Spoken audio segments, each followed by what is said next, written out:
Hello students. तो भाई आज हम लोग बात करने वाले हैं वो सबसे बड़े क्वेश्चन की जो हर किसी विद्यार्थी के दिमाग में होता है। स्टूडेंट्स अक्सर ये सोचते हैं कि हमारा पूरा टाइम निकलते चला गया है लेकिन अब तक हमने कुछ भी नहीं पढ़ा है। तो भाई अगर कुछ भी नहीं पढ़ा है, आखिरी के 2 महीनों में कैसे करें तैयारी कि बन जाए बिल्कुल 95%। तो गाइस चलिए ये सेशन आप लोगों के लिए ही है।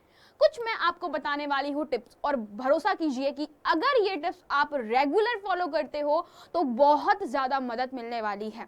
क्योंकि एज अ स्टूडेंट जब मैं विद्यार्थी थी तब मैंने इन टिप्स को फॉलो किया, तो यही मैं आपके साथ में भी शेयर करने वाली हूँ।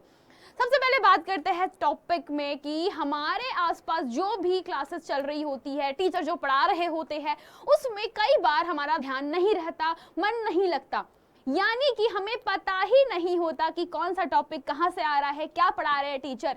तो आपको हमेशा जो भी चैप्टर पढ़ना है उसका पहले डिटेल पढ़ लेना है कि कौन सा चैप्टर है, टीचर कौन से टॉपिक पर है, वो क्या पढ़ा रहा है, ये आपको पता होना चाहिए। तो जो भी सब्जेक्ट आपका टारगेट है, जैसे मान लीजिए आपको मैथ्स करनी है, आपको साइंस करनी है, विज्ञान में होता यह है कि हमें पता होता है चैप्टर, उसमें कौन से टॉपिक है उनके बारे में। तो हमेशा ये आपको ध्यान रखना है कि जितना ज्यादा डिटेल में पढ़ोगे चीजें उतनी इंटरेस्टिंग होगी, उतनी मजे आएंगी। कभी ऐसे मत पढ़ना कि यार ये क्वेश्चन इंपॉर्टेंट है तो एक काम करते हैं ये टॉपिक पढ़ लेते हैं, हो जाएगा। अगर ऐसे पढ़ाई करोगे तो 95% तो क्या बेटा 60% लाने में भी दिक्कत हो जाएगी। तो उसको कवर अप करने के लिए आपको हर कोई टॉपिक को बहुत मस्त तरीके से पढ़ना है, समझने की कोशिश करना है। विस्तृत अध्ययन का मतलब है हर एक चैप्टर को अच्छे से समझने की कोशिश करो, क्योंकि आपकी क्लासेस में चैप्टर नंबर 1, 2, 3, 4 सब आपस में एक दूसरे से रिलेटेड है। अगर आपने 1 नहीं पढ़ा 2 आधा समझ में आएगा, 2 नहीं पढ़ा 3 थोड़ा बहुत समझ में आएगा, 3 नहीं पढ़ा तो 4 पूरा सर पे से चला जाएगा। तो ये लिंक होते हैं, इसीलिए डिटेल स्टडी बहुत जरूरी है। टिप नंबर 2, आप सबको क्या करना है, याद रखना है कि कोई भी क्लास में आपका माइंड डिस्टर्ब ना हो जाए। डिस्ट्रैक्शन अगर आया तो आप जो पढ़ रहे हो वो हमेशा भूल जाओगे। बहुत सिंपल सी चीज है यार। यहाँ पे होता क्या है कि स्टूडेंट्स कई बार अपनी क्लासेस में जब टीचर पढ़ा रहे होते हैं तो उनका ध्यान कहीं और होता है कि यार इंस्टाग्राम पे हमने तो आज बहुत अच्छा पोस्ट देख लिया था, मीम को भी पढ़ लिया था, हम खुश जाते हैं, या फिर अपने दोस्त ने क्या बात करी थी, ये सारी चीजें दिमाग में चलते रहती है। अगर आपके साथ में ऐसा हो रहा है तो आप जो पढ़ा रहा है टीचर वो कभी समझ नहीं पाएंगे। टीचर जब जो पढ़ा रहा होता है उसको ध्यान से सुनने से आप सभी के दिमाग में वो चीजें प्रोसेस होते रहेगी। अगर आपका ध्यान केंद्रित होगा चीजें समझ में आएगी, अगर ध्यान केंद्रित नहीं हो पा रहा है तो उस समय बस समझने की कोशिश कीजिए। तो एक बारी अगर आप ध्यान लगा के पढ़ लोगे तो चीजें बहुत इजी सॉल्व हो जाती है। फिर बात करते हैं कि नोट्स कैसे बनाओगे। यार अगर आप खुद के नोट्स तैयार करते हो तो वही नोट्स आप सभी को काम आने वाले हैं। चाहे कितना भी पढ़ लो, अगर आपने खुद से कभी लिख करके भी नहीं देखा है, पेपर में आपको आइडिया नहीं आएगा, क्योंकि आपका दिमाग वही प्रोसेस करता है जो उसको हैबिट होता है। हैबिट डालिए खुद के नोट्स बनाने की, शॉर्टकट ट्रिक्स खोजने की। जब ये करोगे तब जाकर आपके पास में एक बहुत बड़ी पावर आएगी, और वो है सेल्फ कॉन्फिडेंस। जैसे जैसे आप खुद के नोट्स तैयार करते हो आपके दिमाग में चीजें प्रोसेस होती है, और वही प्रोसेस क्या करेगी, आपको हेल्प करती है अपने कॉन्फिडेंस को बूस्ट करने में। बच्चे अक्सर अपने आत्मविश्वास को भूल जाते हैं, उनके पास में कोई सेल्फ कॉन्फिडेंस होता ही नहीं है कि हम भी ये कर सकते हैं। अगर आप खुद से खुद के ऊपर प्रिपरेशन करोगे, खुद से खुद को निखारोगे, तभी कुछ आगे कर पाओगे। तो यहाँ पे आपको खुद के नोट्स जैसे बने, टूटे फूटे छोटे मोटे, कम से कम खुद के नोट्स होने चाहिए कि पेपर के पहले अगर आप पन्ने पलटाओ तो आपको पूरा टॉपिक दिमाग में छप जाए। टिप नंबर 4, अगर आपको विज्ञान पसंद है, अगर आपको गणित पसंद है, अगर आपको संस्कृत अच्छी लगती है या सोशल साइंस, तो बेटा ये गलत है। आपके लिए क्लास 9th के हिसाब से हर एक सब्जेक्ट उतना ही पसंद आना चाहिए जितने की बाकी विषय आते हैं। अगर आपको विज्ञान पसंद है, गणित नहीं, तो आप अच्छे नंबर नहीं लेकर आओगे। अगर आपको हिंदी पसंद है और संस्कृत नहीं, तो भूल जाइए कि 95% तो नहीं आ पाएगा बेटा, क्योंकि हर कोई सब्जेक्ट उतना ही इंपॉर्टेंट है जितना कि कोई एक सब्जेक्ट करता है। एक सब्जेक्ट में अच्छे नंबर लाने से कोई भी पूरे ओवरऑल सब्जेक्ट में अच्छे नंबर स्कोर नहीं कर सकता। इसीलिए हर किसी विषय को पढ़ना बहुत बहुत बहुत ज्यादा इंपॉर्टेंट होता है। नाउ सबसे इंपॉर्टेंट चीज, रिवीजन से हमेशा याद रहेगा। आपको पता होना चाहिए कि आपने अब तक कितना सीख लिया है। अगर मैं आपसे कोई क्वेश्चन रैंडम पूछ लूं तो आपको उसका जवाब आना चाहिए। इसे कहते हैं आपकी मेमोरी। मेमोरी पावरफुल कब होगी, आपके दिमाग में चीजें कब तक टिकेगी और कैसे टिकेगी, उसके पीछे सिर्फ एक ही मंत्र है और वो है कितनी बार आप उसका रिवीजन करते हो। जरा मुझे बताइए, कोई भी फेवरेट मूवी कौन सी है आपकी? आपकी फेवरेट मूवी वही होगी जो आपने देखी है, जिसमें आपको मजा आया है और जो आपको अच्छी लगती है और जिसको आपने बार बार देखा है। आपको उसकी स्टोरी की एक एक लाइन याद रहती है। अगर आपने मान लीजिए 3 इडियट्स 2 या 3 बार देखी है तो आपको हर एक सीन याद रहता है। रीजन, हमने 2 या 3 बार देखी है। तो भाई पढ़ाई के साथ में ऐसा क्यों नहीं करते कि पढ़ाई कर रहे हो, रिवीजन कर रहे हो तो भाई डबल करो, ट्रिपल करो, क्या दिक्कत है? जितना रिवीजन करोगे बार बार उतना ज्यादा आपको चीजें क्लियर रहेगी और हर बार वो समझ में आएंगी। बच्चों का प्रॉब्लम होता है कि मैम समझ में नहीं आता तो रिवीजन नहीं होता, रिवीजन नहीं होता तो याद नहीं रहता। तो इसके पीछे का लॉजिक एक ही है। आज मैंने कुछ पढ़ाया तो पढ़ाने के बाद सबसे पहले पन्ने पलटाओ, नोट्स में देखो कि यार हमने क्या क्या पढ़ा। सुबह आपका नींद खुल रहा है तो मान लो फिर मेरी क्लास है, तो मेरी क्लास के पहले एक बार खटाक से रिवाइज कर लो कि हमने पिछली क्लास में क्या पढ़ा था। सिर्फ इतना करने से ना आपकी जो मेमोरी है वो बहुत पावरफुल हो जाएगी, बहुत स्ट्रांग हो जाएगी। और ये मंत्र बहुत काम का है, ये काम हमेशा करता है। देन बात करते हैं पुराने साल के सभी प्रश्नों को अच्छे से पढ़ना। याद रखना, पेपर के लिए ये स्टेप बहुत ज्यादा इंपॉर्टेंट है। इससे आपको आइडिया लग जाता है कि किस टॉपिक से किस प्रकार के क्वेश्चंस पूछे जाते हैं। अगर आपने अब तक की ये ट्रिक ट्राई नहीं करी है तो अभी चालू कर दीजिएगा। अपने पुराने सीनियर लोगों से, अपने जो बड़े भैया दीदी है उनसे उनके पेपर्स मांगना शुरू कीजिए। पेपर मांगने के बाद में हर चैप्टर वाइज उनसे आने वाले क्वेश्चन को गोला लगा के अपनी किताब में पेंसिल से रख लीजिए और उनको बार बार समझने की कोशिश कीजिए। देखिए कि पहले प्रश्न को किस तरीके से पूछा था, अब उस प्रश्न को किस तरीके से पूछा है और शायद हम इसको इस तरीके से बना सकते हैं। तो जब आप ये 3 तरीके से करना चालू करोगे ना एग्जाम में, तो हमेशा आपको प्रश्न में पूछे जाने वाले, जो पेपर में पूछे जाने वाले प्रश्न होते हैं उनके बारे में आपको पता चल जाएगा। तो यार ये बहुत ही इंपॉर्टेंट स्टेप है।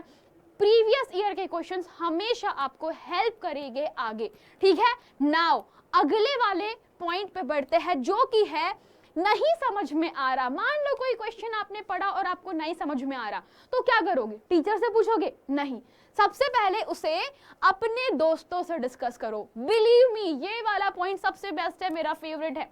आपको क्या लगता है इंजीनियरिंग में बच्चे लोग एक दिन पहले आके कैसे पढ़ लेते हैं, टॉप मार लेते हैं? क्या लगता है आपको? उसका रीजन ये नहीं होता कि इंजीनियर्स है तो एक दिन में पढ़ लेते हैं, नहीं। वो इसीलिए हो पाता है क्योंकि इंजीनियर्स जो है ग्रुप स्टडी पे भरोसा करते हैं। जी हाँ, अगर मान लीजिए 5 यूनिट पेपर में आ रही है या केमिस्ट्री के 5 चैप्टर आ रहे हैं, तो कोई दोस्त होगा जिसको पूरे 5 यूनिट अच्छे से आते हैं, पूरे 5 चैप्टर अच्छे से आते हैं। कोई दोस्त ऐसा होगा जिसको 2 ही यूनिट आती है पर अच्छे से आती है। कोई ऐसा होगा जिसको 2-3 प्रश्न बड़े मजेदार तरीके से आते हैं। और हो सकता है आप भी ऐसे हो जिसको यार 2-3 टॉपिक ही समझ में आए हैं लेकिन वो अच्छे से आते हैं। तो जब ये सभी दिमाग एक साथ में एक जगह पर बैठते हैं ना, तो इनके बैठने के बाद जब वो क्वेश्चंस को समझना चालू करते हैं तो बहुत ही आसान तरीके से आपको समझ में आता है। टीचर से पूछने के पहले आप अपने दोस्तों के साथ में उस प्रश्न को डिस्कस कीजिए। आप बहुत ही प्यारा, सीधा, सरल सा सॉल्यूशन पा सकते हो। और यही एकमात्र कारण होता है कि इंजीनियर्स या कॉलेज वाले स्टूडेंट बहुत जल्दी जल्दी पढ़ाई करते हैं, बहुत बड़ा सिलेबस होने के बावजूद उनको चीज़ें पता होती है, पेपर में वो बहुत अच्छा लिख करके भी आते हैं। और ये सच है, क्योंकि ग्रुप स्टडी यानी दोस्तों के साथ में बैठ करके प्रश्नों को डिस्कस करना बहुत इम्पैक्टफुल होता है। और वैसे भी दोस्तों की मतलब बातें तो हर किसी को याद होती है कि आपके दोस्त ने आपसे क्या बात बोली थी। तो सबसे अच्छा टीचर आपका हमारे बाद आपके दोस्त ही होते हैं, ठीक है। देन बड़े प्रश्नों को लिखकर याद करना, ये एक इंपॉर्टेंट रूल होता है। बच्चों की शिकायत होती है कि पेपर में टाइम कम पड़ गया। मैं हमेशा बोलती हूँ, अगर आप लोग कोई क्वेश्चन को याद कर रहे हो तो प्लीज अपने कॉपी में लिख कर याद कीजिए। यहाँ पे आपकी लिखने की स्पीड बढ़ेगी। हाँ जी, लिखने की स्पीड बढ़ती है, आपका दिमाग कैसे काम करता है, उसको जल्दी जल्दी जल्दी जल्दी लिखने की आदत पड़ जाएगी। और अगर ये नहीं हुई तो भाई पेपर में प्रश्न छूटेंगे ही। बहुत सारे बच्चों की आदत होती है बहुत धीमे धीमे लिखना। यार ऐसा नहीं करना है, जितना जल्दी जल्दी हो सके कॉपी में लिख लिख के प्रैक्टिस करनी है। एंड द इम्पॉर्टेंट थिंग, कुछ सब्जेक्ट ऐसे होते हैं जिनको आप रट नहीं सकते, जिनको आप याद नहीं कर सकते, आपको करके ही रखना पड़ेगा। अगर किसी के दिमाग में यह है कि मैम मैं तो मैथ्स में 100 में से 100 नंबर ला सकता हूं, परंतु मेरे को रटना पड़ेगा, रट के कभी नहीं ला पाओगे, गणित को प्रैक्टिस चाहिए होती है। ऐसे ही एक सब्जेक्ट है संस्कृत। संस्कृत और गणित दोनों ही सब्जेक्ट ऐसे हैं जिनको आपको बनाने पड़ेंगे, लिखने पड़ेंगे। ये जस्ट बन नहीं जाता, आपको हमेशा इनको लिख करके कॉपी पे क्या करना पड़ेगा, चेक करना पड़ेगा। शुरू में प्रॉब्लम होगी, पर बेटा एक बार इनका नशा चढ़ा तो आपको ना आदत पड़ जाएगी, लत लग जाएगी इनकी। ये बहुत ही इंपॉर्टेंट रूल होता है, आपको बहुत हेल्प करेगा। गणित अगर आपको कठिन लगती है, अगर संस्कृत आपको हार्ड लगती है, कुछ मत कीजिए, इनके बस प्रश्न लगाना शुरू कर दीजिए। बिना कॉन्सेप्ट जाने भी अगर आप प्रश्न लगाने बैठते हो तो प्रश्नों को हल करना सीखो। जब आप हल करने बैठोगे तो उनके सॉल्यूशन, उनके हल अपने आप आपके दिमाग में आएंगे। शुरू में कोई प्रश्न को हल करने में आपको 20 मिनट आधा घंटा भी लग सकता है, पर अगर आपने एक बारी ये आधा घंटा 20 मिनट दे दिया ना, तो फिर वो धीरे धीरे धीरे कब बेटा 2 मिनट और 1 मिनट में बदल जाएगा, आपको पता भी नहीं चलेगा और मैथ आपकी चुटकियों का खेल हो जाएगा। तो सबसे इंपॉर्टेंट रूल है कि आपको वो हर सब्जेक्ट जिसमें बहुत ज्यादा प्रैक्टिस का नीड है उसकी प्रैक्टिस कीजिए। इसमें इंग्लिश, संस्कृत और मैथ आते ही आते हैं, बाकी सबको आप पढ़ भी सकते हो, समझ सकते हो, इजी होता है। बट मैथ्स, संस्कृत और इंग्लिश, इनमें आपको लिखने की प्रैक्टिस करने की जरूरत होती है। फिर बात करते हैं कितना घंटा हम पढ़ सकते हैं एक दिन में। मैम सबसे इंपॉर्टेंट क्वेश्चन होता है बच्चों का कि मैम कितने घंटे पढ़े। बेटा 2 महीने बाकी है, अगर 2 महीनों में प्रतिदिन डेडिकेटेड होकर के पढ़ोगे तो आपके पास में समय ही समय है। पूरा चैप्टर खत्म करने में आपको 2 दिन लगेंगे अगर आप रिवीजन करते हो तो। 1 शॉट रिवीजन आपको मिल जाते हैं, टीचर आपको हमेशा पढ़ाते रहते हैं। डाउटनेट टीम आप लोगों के लिए अवेलेबल है 24 घंटे, आप देख सकते हो यूट्यूब पे बहुत सारे वीडियोस रखे गए हैं ताकि आप सभी बच्चे पढ़ सके। 1 शॉट क्वेश्चन प्रैक्टिस, पिछले साल के प्रश्न, सब कुछ हम लोग करवाते हैं। तो आई होप कि कितने घंटे पढ़े ये प्रश्न बेटा हर किसी का इंडिविजुअल होता है। कोई बच्चा 2 घंटे पढ़ता है, कोई बच्चा 10 घंटे पढ़ता है। बस याद रखना कि जितने भी देर पढ़ाई कर रहे हो उतनी देर दिल से पढ़ाई करना, कोई भी काम चोरी मत करना। अगर बीच में मोबाइल फोन आ रहा है तो मोबाइल फोन को कोने में रख देना, अपनी किताबों से, अपनी नोट्स से पढ़ना, याद करना सुभद्रा मैम ने क्या बताया था और फिर अपनी कॉपी में लिखना शुरू कर देना। तुम अपने आप में बहुत अच्छा इंप्रूवमेंट करोगे और फिर मुझे थैंक यू बोलोगे, thank you so much ma'am. और मैं उस थैंक यू को सुनना चाहूंगी जब आप लोग ये बोलोगे कि यस मैम हम भी कर सकते हैं। तो बिलीव कीजिए कि आपने अगर ठान लिया कि आप बहुत कुछ कर सकते हो तो सच में आप बहुत कुछ कर सकते हो। सपने बड़े देखो, उसकी तरफ आपके रास्ते खुद ब खुद बनते चले जाएंगे। तो भाई कैसा लगा आपको आज का सेशन, जरूर बताइएगा।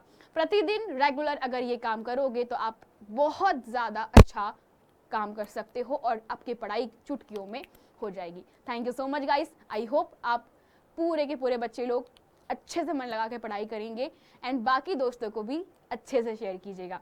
Thank you so much.